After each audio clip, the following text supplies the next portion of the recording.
Hello again, whiskey friends. Man, I'm excited about this review today. I've been waiting for a long time to grab this bottle. I know this is kind of a late coming out as far as reviewing this bottle. I know Jeff's done a review of it, so I kind of want to give you my perspective of it and kind of see the differences of maybe it's of the palate differences from me to him or from me to somebody else that's reviewed this bottle. I appreciate you guys hanging out with me. We're going to jump into this bottle today. Jack Daniel's Twice Barreled. Stick around. You're not going to want to miss this review. I promise you. It's going to be a hitter.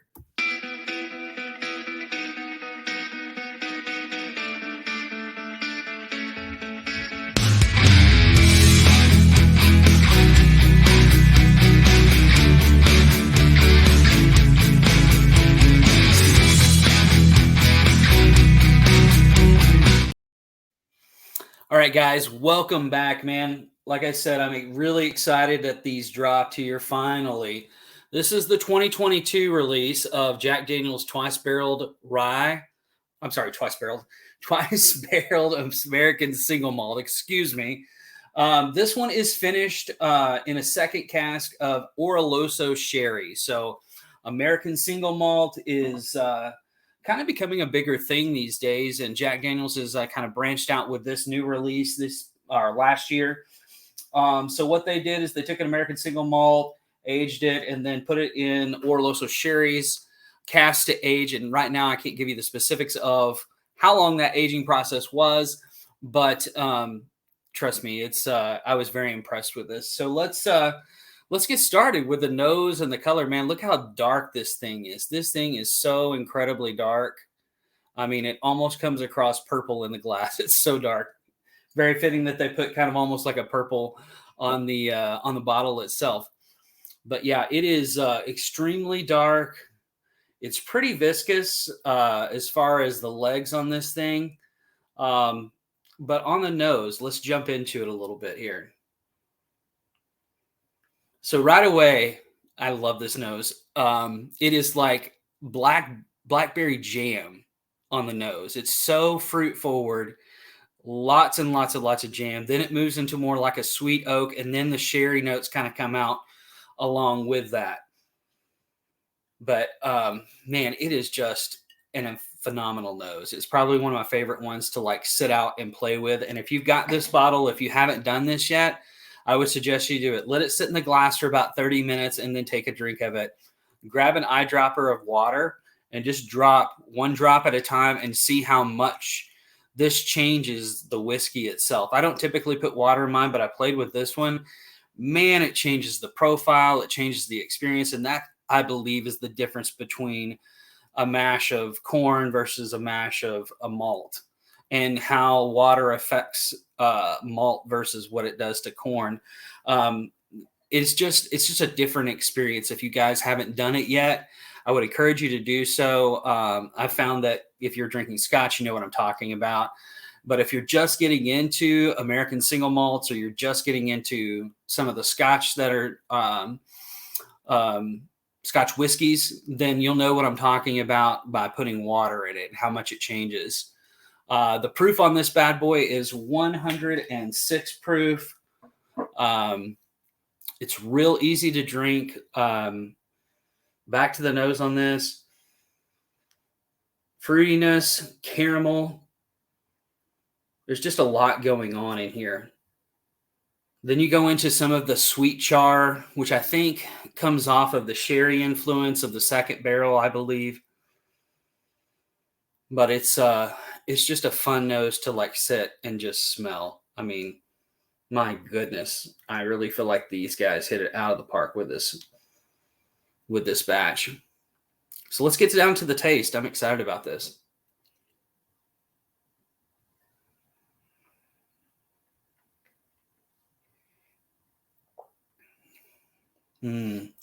So you get all the fruit notes up front, get a little spice, mid palate, and then it kind of just goes down real pretty easy. Not a lot of hog.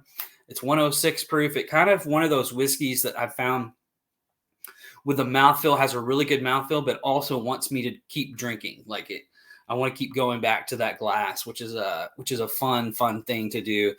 And have in a whiskey is that you just can't get enough of it. And that's essentially what this one does for me.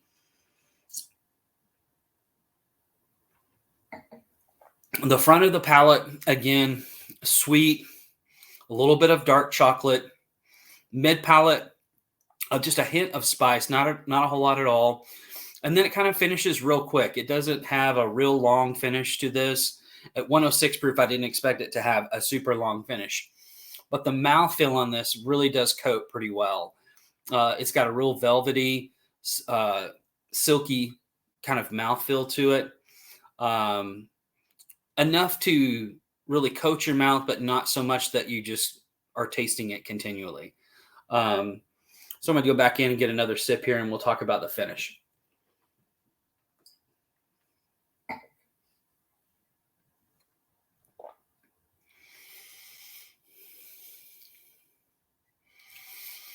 So it's a pretty even experience as far as from front to back.